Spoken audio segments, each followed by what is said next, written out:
할렐루야. 중남미와 남미를 가보면 과거 스페인 제국이 얼마나 강성했는가를 알 수 있습니다. 대부분 나라들이 스페인어를 사용하고 있습니다. 로마의 멸망은 도덕성이라고 한다면 스페인의 멸망은 신앙과 재물이라고 이야기하는 역사학자들도 있습니다. 남미의 탐험가들, 그들이 기독교를 전한다고 갔지만은 실상은 황금을 구하기 위해서 많은 탐험가들이 갔습니다. 명분은 기독교를 전한다면서 실상은 황금을 원했던 것입니다. 예를 든다면 피사로 같은 사람은 잉카 국민들에게 한 건물을 지어놓고 거기다 금을 가득히 채우라. 그러면 너희들의 왕을 살려주겠다. 그래서 마치 우리가 IMF 때 나라를 살리기 위해서 금을 모아서 해결한 것처럼 왕을 살리기 위해서 그 건물 안에 금을 가득히 채웠을 때 결국 약속한 대로 왕을 놓아줘야 되는데 왕이 이렇게 금을 많이 가지고 금을 우상으로 섬겼다 해서 왕을 화형에 처하곤 했습니다. 스페인에 가보면 이 제국이 얼마나 많은 금을 가져왔는가를 알 수 있습니다. 그리고 성전의 모든 것을 다 금으로 다 입혔어요. 무슬림, 이슬람이 침략해 올 때 그 성전에 금을 빼앗기지 않도록 까만 페인트 칠한 것을 지금도 가보면 알 수 있습니다. 유럽의 교회가 타락한 것은 물질 문제였습니다. 우리가 세상에 살면서 사는 동안 재물을 무시할 수는 없습니다. 과거의 영지주의자들은 영적 세계만을 강조하고 재물은 악하다고 가르쳤는데 바울 사도는 이것을 이단이라고 규정을 했습니다. 성경은 재물의 가치에 대해서 부정하지 않습니다. 재물과 신앙에 대해서 균형 있게 가르치고 있습니다. 우리가 하나님과의 관계와 사람들과의 관계에서 아름답게 바로 세우기 위해서 신앙과 물질의 가치관을 분명히 알아야 됩니다. 재물에 대한 바른 자세가 있어야 합니다. 요즘 계속해서 이 물질의 가치는 올라가고 사람의 가치는 떨어지고 있습니다. 그래서 마치 물질이 많으면 훌륭한 사람이고 물질이 없으면 좀 부족한 사람으로 인식되어 가고 있습니다. 하나님의 형상대로 지음받은 인간은 위로는 하나님을 섬기고 아래로는 물질을 다스리는 권세를 주셨습니다. 돈을 사랑하거나 돈의 노예가 돼서는 안 됩니다. 물질의 부여가 신앙의 나태함을 가지고 와서도 안 됩니다.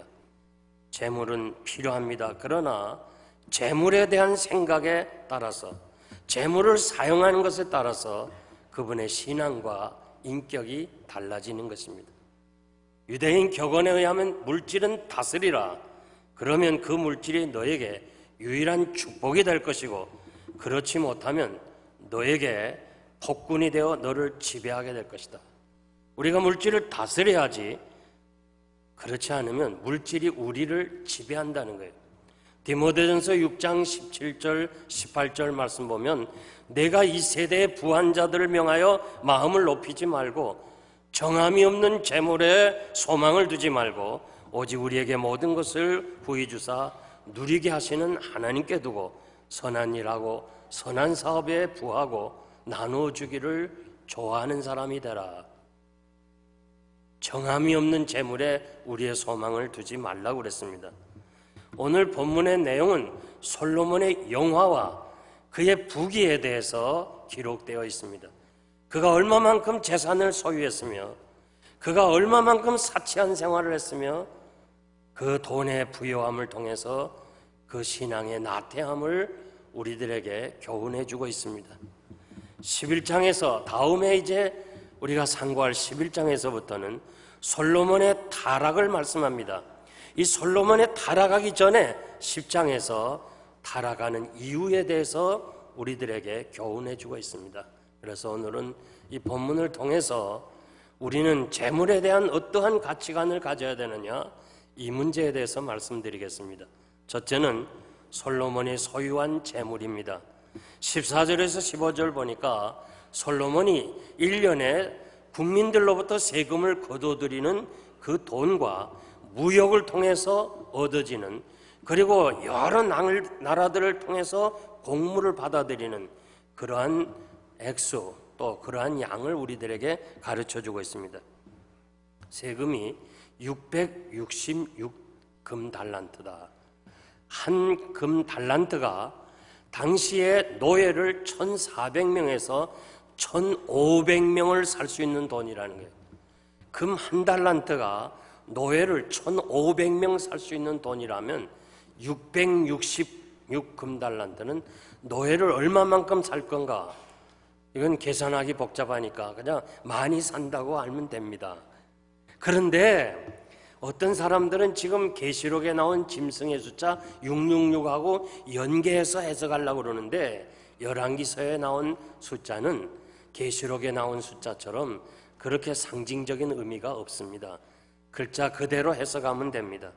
15절에서 보니까 또 세금 외에 상고와 또 무역하는 객상과 아라비아 왕들과 백성 방백들에게서 가지고 왔다. 상인은 보따리 장사입니다. 여러 지역을 여행하면서 장사하는 사람들 통해서 세금을 걷어들이고, 또 객상은 큰 무역업을 하는 아주 도매상 같은 사람이죠. 그런 사람들을 통해서, 또 아라비아 왕들은 이스라엘과 동맹을 맺은 나라들, 또 방백은 여러 지방 장관들을 통해서 얻어지는 그런 모든 금을 솔로몬은 소유했는데, 얼마나 많이 소유했는가 하니 솔로몬에게는 은은 돌같이 흔하게 여겼더라. 은을 아주 돌처럼 생각했어요. 백향목은 수입하는 고급 나무인데 그 당시 널리 퍼져 있는 뽕나무같이 그렇게 생각했다고 그랬습니다. 솔로몬의 재산은 천하 열왕보다 더 큰 거다. 열왕이 따라올 수 없을 정도로 많은 것을 소유했다고 그랬습니다. 전도서 5장 18절 이하에 보니까 사람이 하나님이 주신 바 그 일생에 먹고 마시는 것이 해 아래서 수고하는 모든 수고 중에서 낙을 누리는 것이 선하고 아름다움을 내가 보았나니 이것이 그의 분복이로다. 어떤 사람에게든지 하나님이 재물과 부요를 주사 능히 누리게 하시고 이것은 하나님이 주신 선물이다. 솔로몬은 자기가 가진 모든 소유가 하나님이 주신 선물이다, 하나님이 주신 것이다 알고 있었기 때문에 전도서에서 그렇게 기록을 했습니다. 여러분들이 가진 소유가 얼마든지 간에 무엇이든지 간에 하나님이 주신 선물로 믿으시기를 바랍니다.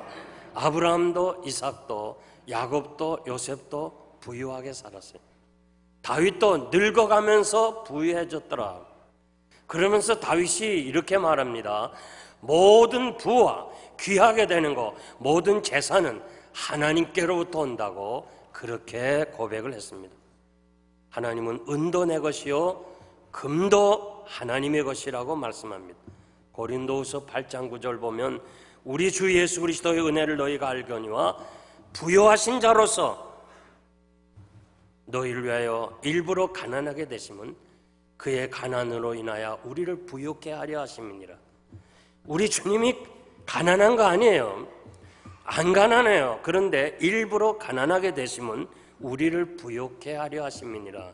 우리는 이 말씀을 굳게 붙잡아야 됩니다. 하나님은 부귀가 내게 있고 장구한 재물도 내가 가졌다고 그렇게 말씀하십니다. 옛날 어른들 얘기가 부자는 하늘이 낸 사람이다. 맞는 말이에요. 아무나 부자 된 거 아니에요. 하나님이 축복하셔야 부자 되는 줄 믿습니다. 성경은 모든 것이 하나님이 주신 축복이고 하나님께 받지 않는 것이 없다고 말씀합니다. 미국의 통계학으로 유명한 로저 밥슨 박사가 아르헨티나 방문하고 대통령과 이렇게 면담을 하면서 세상 돌아가는 이야기를 하다가 아르헨티나 대통령이 이 로저 밥슨 박사에게 질문을 하나 던졌습니다. 남미와 북미는 비교해보면 남미가 자원이 더 많은데 왜 남미는 가난하고 북미는 부유합니까?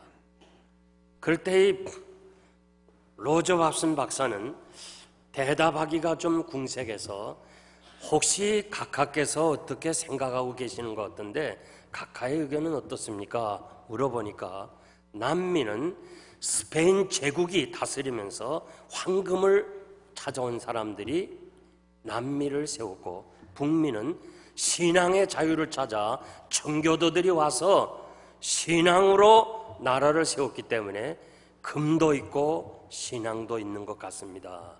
두 분의 대화는 지금까지 많은 사람들에게 좋은 예화로 알려지고 있습니다. 이곳에 찾아온 여러분들, 우리도 미국에서 돈을 위해서 좀 잘 살아보겠다 그렇게 해서 찾아온 사람들이 있고, 내가 정말 미국에 가서 다시 한번 새롭게 그 청교도의 신앙을 가지고 미국을 위해서 그리고 내 자신을 위해서 내 조국을 위해서 한번 신앙의 사람이 되고자 찾아온 사람들이 있습니다. 많은 사람들이 미국에 온 이유가 자녀들을 훌륭하게 기르기 위해서, 나는 좀 고생스럽더라도 내 자녀들은 좀 성공한 사람이 되기 위해서 찾아온 줄 압니다. 만약에 여러분들이 그렇게 선택했다면 여러분들은 분명히 예수를 잘 믿어야 돼요. 내가 여기서 부자가 되고 내가 여기서 돈을 모으겠다는 것이 아니고, 나는 여기서 우리 자녀들의 밑거름이 되기 위해서, 우리 자녀들이 훗날에 땅에서 부유하고 성공적인 삶을 살기 위해서 나는 신앙으로 살겠다, 믿음으로 살겠다 하면서 여러분들이 신앙의 길을 간다면 반드시 하나님이 여러분들의 삶과 그 원하는 소원대로 하나님이 책임져 주실 줄 믿습니다. 두 번째, 솔로몬의 사치입니다. 16절에서 22절에 보면 솔로몬이 얼마나 사치했는가를 알 수 있는데, 솔로몬이 모든 그 왕궁을 다 금으로 만들었을 뿐만 아니라 방패, 전쟁에 나가 사용하는 방패까지 금으로 만들었어요. 큰 방패 200개, 그리고 작은 방패 300개를 금으로 만들었습니다. 솔로몬이 우리가 아는 대로 금을 참으로 이 두들겨서 얇은 널판과 같이 이렇게 펼쳐서 그걸 기둥으로 싸고 모든 것을 금으로 입힌 것처럼 똑같은 방식으로 방패까지 그렇게 했다는 거예요. 주로 방패는 나무로 만들고 가죽으로 씌우는데 솔로몬이 금이 얼마나 많았으면 이 방패까지도 금으로 이렇게 했습니다. 그냥 금 몇 개 한 게 아니에요. 금으로 붙인 거예요. 큰 방패는 사람의 전신을 가릴 수 있는 진지용 방어용이고, 그리고 작은 방패는 백병전에서 우리가 잘 아는 대로 쓰이는 방어용 방패인데요, 여기 작은 방패를 삼마네라, 요 마네라는 말은 단위를 말합니다. 단위, 한 마네가 무게 단위가 57.2g이고 돈으로 가치로 따진다면 이 3마네는 약 150세겔에 되는 막대한 금이 들어갔습니다. 이 방패까지도 금으로 입힌다는 것은, 이것은 사치입니다. 솔로몬의 앉은 보좌는 상아로 만들고 정금으로 입혔다. 상아는 코끼리 어금니입니다. 옛날이나 지금이나 상아는 대단한 이 참 비싼 물건입니다. 여기에다가 금으로 입혔습니다. 그리고 그 보좌가 얼마나 위대하고 화려하고 위엄이 있으면 스바 여왕이 놀랬겠습니까? 솔로몬은 자신의 왕권과 왕위와 그리고 부와 권세를 자랑하기 위해서 오늘 보니까 그 보좌에 올라가는 모든 층계까지 너무너무 화려하게 했습니다. 솔로몬이 사용하는 모든 그릇은, 심지어 마시는 그릇까지 전부 금이었더라. 그리고 솔로몬 시대에는 이 은은 가치가 없었다. 솔로몬은 은은 그냥 가치를 두지 않았어요.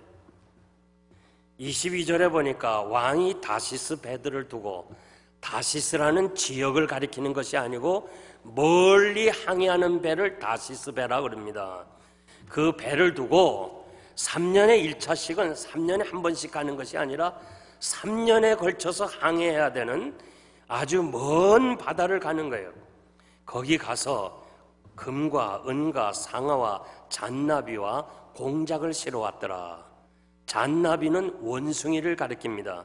그러니까 그 당시에 상아와 원숭이와 공작새는 귀중한 사치품 중에 하나예요.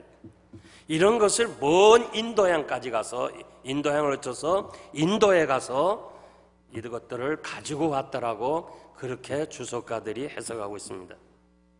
솔로몬의 사치는 더 귀한 거, 더 좋은 거, 정말 사람이 갖지 않는 거, 희귀한 거, 이런 걸 다 가지려고 했어요.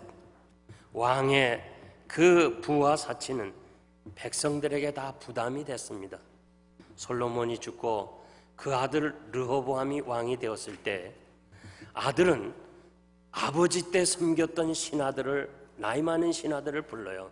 내가 어떻게 이 나라를 다스려야 되겠느냐 할 때 그 나이 많은 신하들이 이렇게 말해요. 왕이여, 부친이 너무 우리에게 세금을 많이 거두어들여서 그것이 우리에게 멍해가 됐으니까 좀 세금을 좀 적게 해주세요.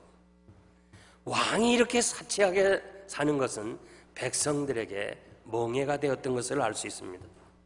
역대하 12장 9절에 보니까 애굽왕 시삭이 올라와서 예루살렘을 치고 여호와의 전에 있는 모든 보물과 왕궁의 그 화려한 장식품과 솔로몬 때 만들었던 금방패를 다 가지고 갔더라, 빼앗았더라 그랬어요. 하나님이 축복 안 하면 다 잃어버리고 빼앗기는 거예요. 여러분, 성경은 우리가 여유 없이 가난하게 살아야 한다고 가르치지 아니합니다. 여유가 있고 풍족하게 사는 것을 정죄하지 않았습니다.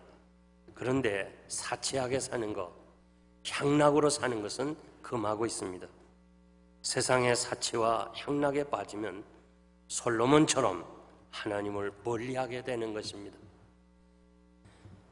니사의 그레고리라고 하는 아주 훌륭한 교부는 사람들에게 이렇게 말했어요.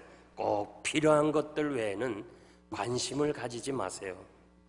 만일 그렇지 아니하면 우리의 마음은 탐욕과 욕심으로 가득 차게 되고 결국 우리의 삶이 그릇된 길로 가게 됩니다. 여러분, 필요한 것 이상, 꼭 필요한 것 소유하면 되지, 그 이상의 것을 자꾸 추구하다 보면은 아주 우리의 삶이 잘못된 길로 가게 된다는 거예요. 이곳에 살고 계시는 여러분들은 대부분 검소하게 살고 있어요. 한국에 계시는 분들 중에서는 너무 사치스럽게 살려는 사람이 많이 있어요. 한국 경제가 성장하고 생활에 여유가 있는 것은 하나님께 감사해야 될 일이지만 분에 넘치는 삶은 하나님이 원하지 않는 삶이에요. 프랑스의 과학자이고 철학자인 파스칼은 신앙생활을 시작한 후에 청빈한 생활을 계속하였습니다. 그는 가지고 있는 말과 마차를 다 팔아버렸고 장식품과 그 모든 거 소유한 거 다 팔아버렸어요. 신앙서적교회는 가지질 않았습니다. 왜 그러냐고 물으니까 주님 가신 길을 따라가기 위해서라고 답변을 했습니다. 성도는 이 시대를 본받지 말고 오직 마음을 새롭게 함으로 변화를 받아 하나님의 자비하신 뜻이 무엇인지 분별하도록 해야 돼요. 세상 사람들이 추구하는 것 따라가면 안 돼요. 우리가 갈 길이 있고 우리가 해야 될 일이 세상에 있습니다. 부하려고 하는 자들은 시험과 올무와 여러 가지 어리석고 해로운 정력에 떨어지나니 그 사람으로 침륜과 멸망에 빠지게 하는 것이라. 너희가 땅에서 사치하고 연락하여 도살의 날에 너희 마음을 살찌게 하였다고 그랬습니다. 사치와 허영에 여러분의 마음이 빼앗기지 않기를 바랍니다. 이웃을 생각하고 나누어주는 삶은 이중의 기쁨이에요. 받는 것보다 주는 자가 복이 있다고 그랬어요. 내가 받을 때 기뻐요. 그러나 줄 때 받는 사람도 기쁘고 나도 기쁜 거예요. 내가 줄 수 있는 사람이 되고, 많아서 많이 주는 거 아니에요? 남을 생각하고 배려하는 거, 그것은 하나님 앞에서 검소하게 사는 것입니다. 마지막 세 번째 보니까 솔로몬의 재물은 신앙에 도움이 되지 못했습니다. 23절에서 29절 보니까 솔로몬의 재산과 지혜가 천하 열랑보다 큰지라. 솔로몬은 그 솔로몬을 소개하면서 재산이 먼저 나오고 그 다음에 지혜가 나와요. 저는 이 말씀을 묵상하면서 솔로몬은 그 지혜를 구했어요. 하나님 앞에 지혜를 구했어요. 내가 내게 무엇을 주길 원하느냐 할 때 하나님 지혜를 주세요. 지혜가 먼저였어요. 지혜가 최고였어요. 지혜가 자신의 삶의 가장 소중한 것으로 알았는데 하나님이 그것을 들으시고 구하지 아니한 모든 것을 다 주셨다고 그랬는데 재물이 늘어가면서 재물이 먼저고 지혜가 그 다음에 나오는 거예요. 사치와 번영, 그의 많은 재물이 신앙보다 앞섰다고 해석하고 싶습니다. 솔로몬의 지혜를 듣기 위해서 얼굴을 보기 위해서 각기 예물을 가지고 왔다고 기록합니다. 그 주변에 많은 사람들이요, 도대체 솔로몬의 지혜가 어떻냐, 도대체 솔로몬은 어떻게 생겼느냐, 이거 보기 위해서 빈손으로 오는 것이 아니라 많은 선물을 가지고 왔을 때 솔로몬이 그들을 대하면서 그들과 교제하면서 하나님께 드리는 시간, 기도의 시간이 줄어졌다고 저는 해석하고 싶어요.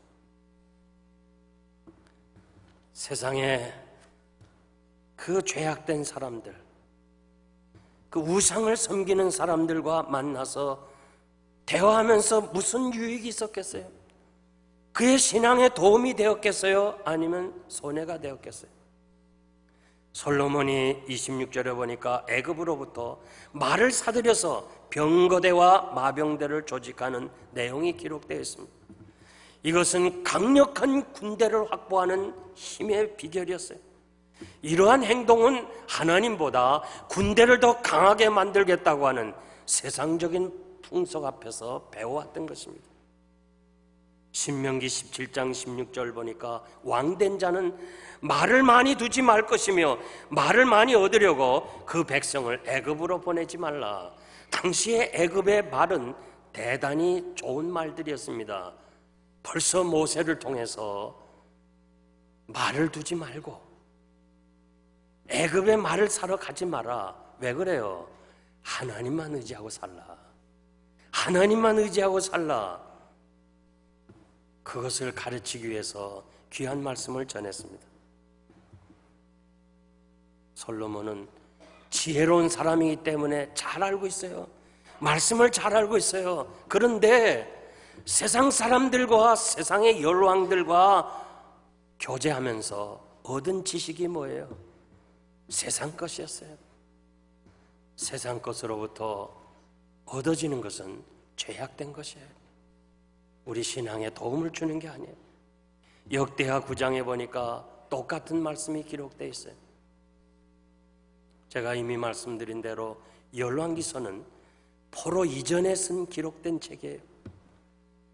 역대기는 포로 이후에 70년이 지난 후에 다시 이스라엘 본토로 돌아와서 우리가 어떻게 하면, 어떻게 살아야 우리 새로운 공동체가 하나님의 영광을 위해서, 하나님 나라를 위해서, 그리고 다시는 포로가 되지 않고 독립된 아름다운 국가를 형성할 것인가, 여기에 대해서 준비하면서 애쓰는 저들에게 다시 솔로몬의 사건을 그들에게 역사적 교훈으로 가르치는 이유가 무엇이에요?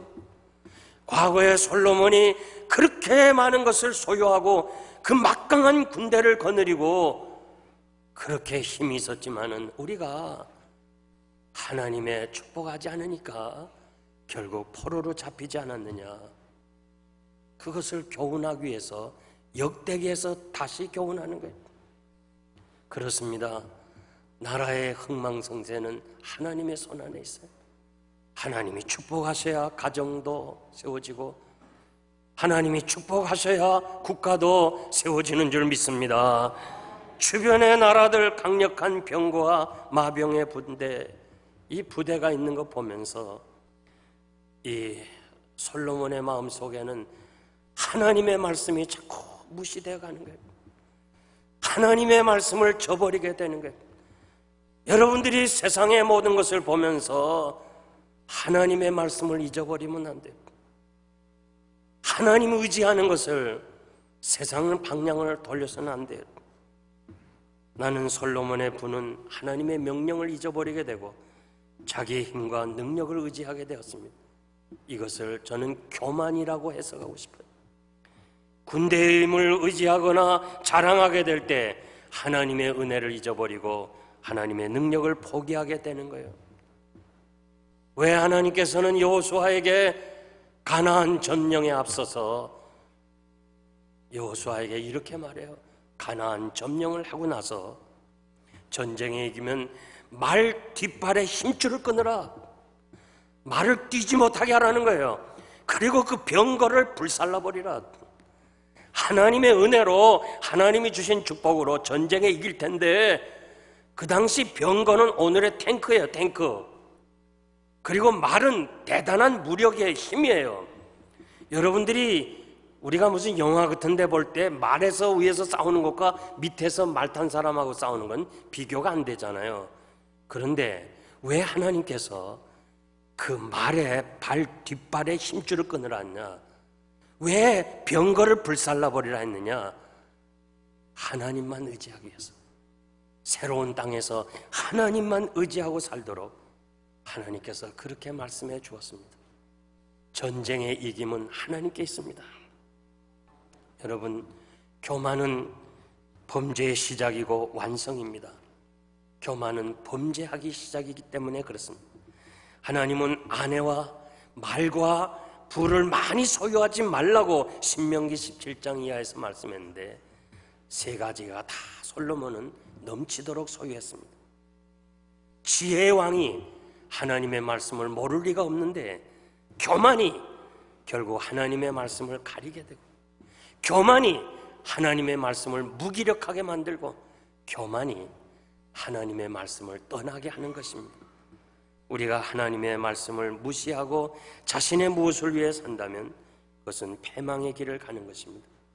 솔로몬이 부강해지면서 하나님이 주신 지혜 때문에 많은 사람들과 교제하면서 그는 신앙을 잃어버리게 되었습니다. 우리가 세상에 살면서 친구가 필요해요. 친구가 있어야 돼요. 그런데 중요한 것은 신앙에 도움이 되는 친구가 있어야 돼요. 시편 1편 1절 보니까 복이 있는 사람은 오만한 자의 자리에 앉지 아니한다. 오만한 자 누구예요? 하나님이 없다고 하는 사람이에요. 하나님이 없다고 하는 사람과 만나서 솔로몬이 얻어진 이익이 무엇이에요? 비록 금과 모든 세상 것은 소유했다 할지라도 그는 신앙을 잃어버린 것을 우리가 깊이 기억하고, 아무리 세상에 친구가 좋다 할지라도 신앙에 도움이 되지 않으면, 그 신앙에 손해를 본다면 그 친구를 떠나야 되는 거예요. 많은 친구를 얻는 자는 해를 당하거니와 어떤 친구는 형제보다 친밀하니라. 잠언 18장 24절 말씀에, 여러분, 친구를 많이 사귀면 해를 당한다. 그러나 어떤 친구, 예수 잘 믿는 친구, 그 친구들은 형제보다 나으니라. 하나님의 말씀입니다.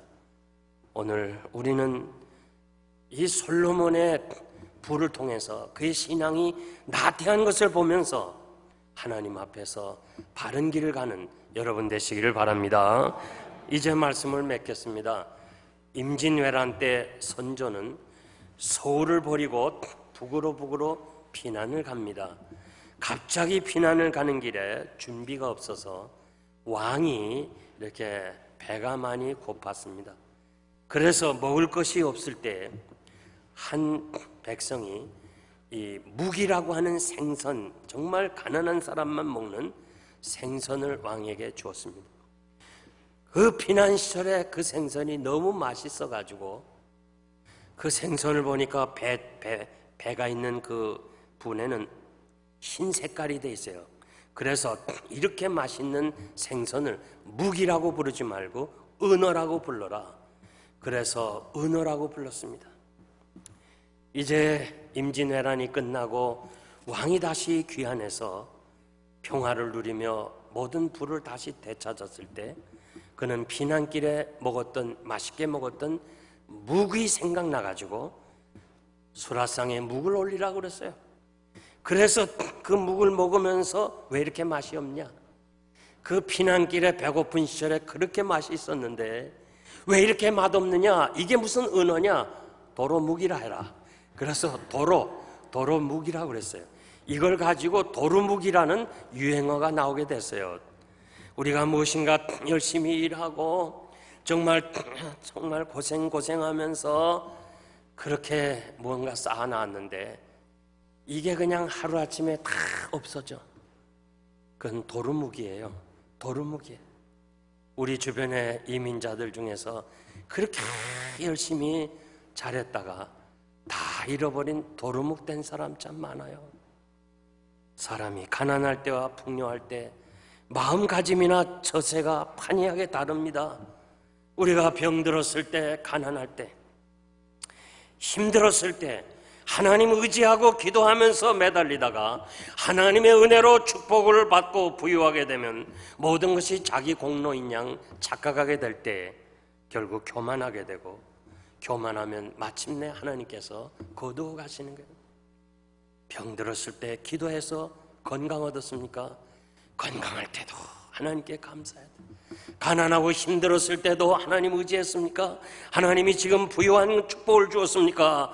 하나님의 은혜를 잊지 말아야 돼요. 모세가 뭐라고 말씀하여 너희가 가나안에 들어가서 은금이 증식되고 모든 것이 풍부해지고 아름다운 집을 구할 때 행여나 마음에 교만하여 내 하나님 여호와를 잊어버릴까 하노라고 그랬습니다. 여러분 지금 얼마나 부유하게 살아요? 여러분들이 사는 이 환경이 얼마나 아름다워요? 세상의 모든 왕보다 여러분들이 더 잘 살아요. 왕은 기껏해야 가마 타고 다녔는데 여러분은 지금 자가용 타고 다니잖아요. 얼마나 감사해. 왕은 사람들의 그 부채를 붙여줘요. 여러분 봤잖아요. 옆에서 양옆에서 부채를 붙여서 그걸로 시원한데 여러분은 에어컨으로 시원하잖아요. 얼마나 감사해. 지금 여러분이 먹는 음식은 왕이 먹는 수라상보다 더 잘 먹어요. 더 잘 먹어요. 뭐 연속국에 나오는 왕이 먹는 거 옛날에 왕이 그렇게 안 먹었어요. 먹고 싶어도 음식이 없었어요. 여러분 지금 왕보다 더 풍성한 식탁에 앉았어요. 초창기에요. 목사님이 우리 교회 와서 수양회를 하는데 아쿠라를 타고 왔어요. 아쿠라 조그만 승용차. 우리 몇 사람이 보면서 이야 아쿠라다 하면서 놀랬어. 너무너무 좋은 차라고. 근데 여러분 지금은 그런 차 타는 사람 없어요? 더 좋은 차 많이 타요. 정말 그저 하나님께 감사할 뿐이에요. 여러분들이 빈손 들고 왔는데 이렇게 하나님께서 축복해 주신 거예요. 하나님의 은혜를 잊어버리면 도루묵 되는 거예요. 도루묵 자꾸 딴 데 비유하지 말아요. 내가 해야 돼. 하나님의 은혜를 잊어버리면 하나님 한번 회수해 가면 끝장나는 거예요. 후에 솔로몬이 이렇게 말해요. 재물로는 만족이 없었다. 헛되고 헛되었다. 진정한 행복은 하나님을 경외하고 하나님의 명령 따라 산 것이 가장 행복했다고 그가 그렇게 고백하고 있어요. 그 많은 것을 소유하고 자기가 원하는 거 다 가지고 눈으로 보는 건 다 가졌고 다 해봤지만 인생들이 좋아하는 거 다 가졌지만 결과는 헛되고 헛되었고 하나님을 경외하고 하나님의 명령을 따라 사는 것이 행복했다고 우리들에게 전도서 12장에서 13절에서 마지막 부탁하는 거예요. 하나님 경외하고 말씀대로 사는 것이 행복하고 부자인 줄 믿습니다. 그저 주여 감사합니다. 나는 여러분의 형편 잘 모르지만은 그러나 오늘 이 시점에서 주여 그저 감사합니다. 여기에 진정한 행복이 있어요. 여러분 양옆의 사람들에게 그저 감사합니다. 그저 감사. 이 부부가 앉아 계시면 참 좋아요. 부부가 앉아 계신 분들은 정말 가정에 무조건 행복합니다. 네, 네, 무조건 행복합니다. 아멘입니까? 무조건 행복해. 여기에 또 다른 행복과 기쁨이 여러분들에게 있을 줄 믿습니다.